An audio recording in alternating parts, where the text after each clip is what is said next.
In today's video we are going to be using Python's turtle module again to draw a really cool pattern on the screen. The name of the pattern is actually a square spirograph. Okay, so if you have never seen a spirograph before, just wait 5 minutes and you will have one drawn on your page. So basically it's a lot of squares overlapped and it goes around in this kind of circle shape as it starts to overlap these squares. It's going to make more sense once we draw it, so let's get into it.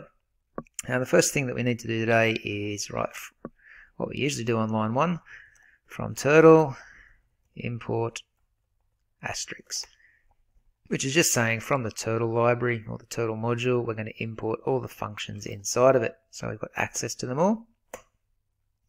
Now the first function we need to dig out of the turtle library is the speed function, and we're going to set that to 0, so we're drawing at the quickest speed possible. We're going to also set our bgcolor to black, and we are going to set our pen size to 3. Okay, so we've got the setup options done there. The next thing we're going to do is we're going to start drawing our spirograph. So basically what a spirograph is, as I said before, it's a bunch of squares that go around in a circle shape and they overlap each other as they go around in that circle shape. So what we're going to do is we're going to write for colors in, and I'm going to create a list. This list is going to have all the different colors I want my squares to appear as. So I'm going to have a red square drawn on the page, followed by a magenta square, followed by a blue, and a cyan square. We'll have a green, a yellow, and finally a white.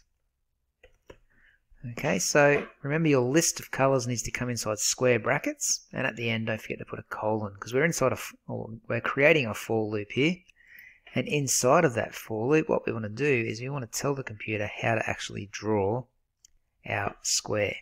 So first of all we've got to set the color, so write color the American way, and then in brackets write colors the Australian way. Okay, that's just this variable here getting put down in here.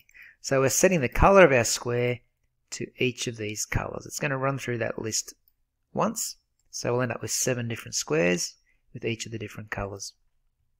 Okay.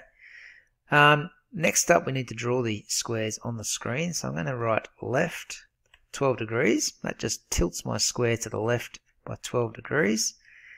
And then we're going to draw a square. So we go forward 200, left 90. So that's just saying we're moving forward 200 pixels, we're turning left 90 degrees, and we can copy and paste that 4 times. Let's save that as a square spirograph and give it a run. It's not finished yet, but let's just have a look at what we got. So you can see this spirograph starting to form. I want to do a complete 360 degree revolution here, so you can see we've only got probably half of that at the moment. So what I'm going to do, first of all, to make my code a little bit more simple, you can see this code here has been repeated 4 different times. So we need to shorten that and make it a little bit nicer to read. So let's create a loop. I'm going to delete all of that. So we're just left with 1 forward and 1 left.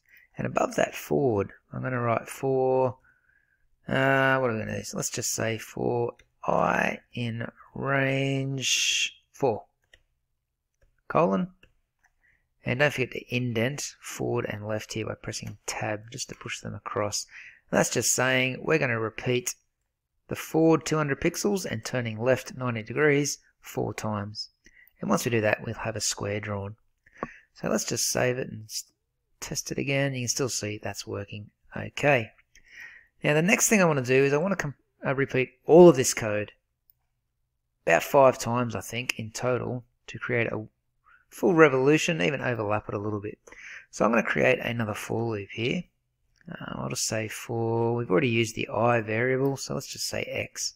For x in range 5. Put a colon at the end. Now you're going to have to highlight all of this stuff down below and press tab just to indent it all.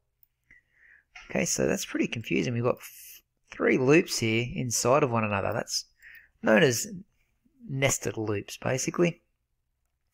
But that's pretty much it, I think. So let's give it a test run and see if this square spirograph works. So you can see the square going around now in the revolution, and it's starting to overlap there a little bit as well. You could repeat it a lot more times than that, let's say 15 times. And it will probably just make the squares, the gaps between the squares, just get a little bit closer and closer each time it goes around. Okay, you can barely see it doing anything now. It's actually just overlapping previous squares that we've drawn. So I'll just close that. But that there is our code to create a square spirograph. A little bit confusing down here where we put 3 for loops there, all inside one another. But if you break it down, I think it's pretty easy and it makes sense. This creates the square. Okay. This draws the square in the different colors. And this just says repeat it all. We want to do it 5 times, not 15. It's probably a bit of an overkill. So repeat all that 5 times. Alrighty, so that is how you create a square spirograph using the turtle module in Python.